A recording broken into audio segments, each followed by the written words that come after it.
খুলনা প্রকৌশল ও প্রযুক্তি বিশ্ববিদ্যালয় বা কুয়েটের ঘটনা দেশ জুড়ে আলোচনার সৃষ্টি করেছে।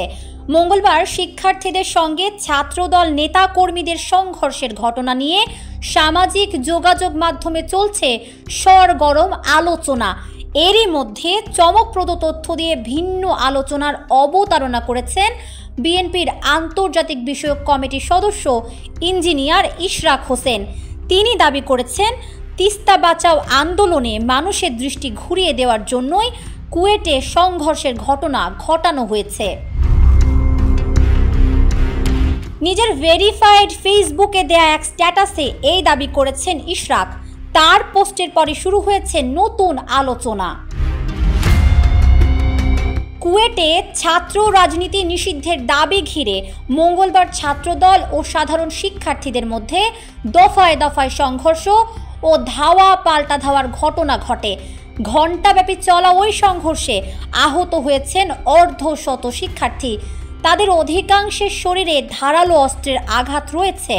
সংঘর্ষের সময় ধারালো অস্ত্র হাতে বেশ কয়েকজনকে শিক্ষার্থীদের বিরুদ্ধে অবস্থান নিতে দেখা যায়। এই অভিযোগে যুবদল নেতা মাহবুবুর রহমানকে সংগঠন থেকে বহিষ্কার করা হয়েছে। এদিকে তিস্তা নদীর পানির ন্যায্য হিস্সা আদায় ও মেগা প্রকল্প অবিলম্বে বাস্তবায়নের দাবিতে সোমবার থেকে বিএনপির নেতৃত্বে শুরু হয় ৪৮ ঘণ্টার গণপদযাত্রা কর্মসূচি। রংপুর বিভাগের ৫ জেলার ১১টি স্থানে অবস্থান কর্মসূচিতে আয়োজিত জনসভায় ভার্চুয়ালি যুক্ত হয়ে বক্তব্য দেন বিএনপির ভারপ্রাপ্ত চেয়ারম্যান তারেক রহমান। কিন্তু ওই দিনই কুয়েটের সংঘর্ষ কেন হলো তা নিয়ে প্রশ্ন তুলেছেন ইশরাক হোসেন। ফেসবুক পোস্টে তিনি জানিয়েছেন, রাত জেগে ২০টা টিভি, ১১টা অনলাইন পোর্টাল, মূলধারার পত্রিকা, কয়েকটা ইউটিউব চ্যানেল আর অনেকগুলো টক শো বিশ্লেষণ করেছেন তিনি। ইশরাক লিখেছেন, খুলনা ও কুয়েটের কিছু দুর্বৃত্তের কারণে বাংলাদেশের অন্যতম ঐতিহাসিক একটি আন্দোলন তিস্তার পানির ন্যায্য হিস্সা আদায় ও তিস্তা মহাপরিকল্পনা বাস্তবায়ন, এই দাবিতে তিস্তা বেষ্টিত উত্তরবঙ্গের ৫টি জেলার ১১টি স্থানে ৪৮ ঘণ্টার অবস্থান কর্মসূচি থেকে জাতীয় পর্যায়ে যে জাগরণ সৃষ্টি হওয়া উচিত ছিল সেটিকে অনেকটাই ম্লান করে দিয়েছে।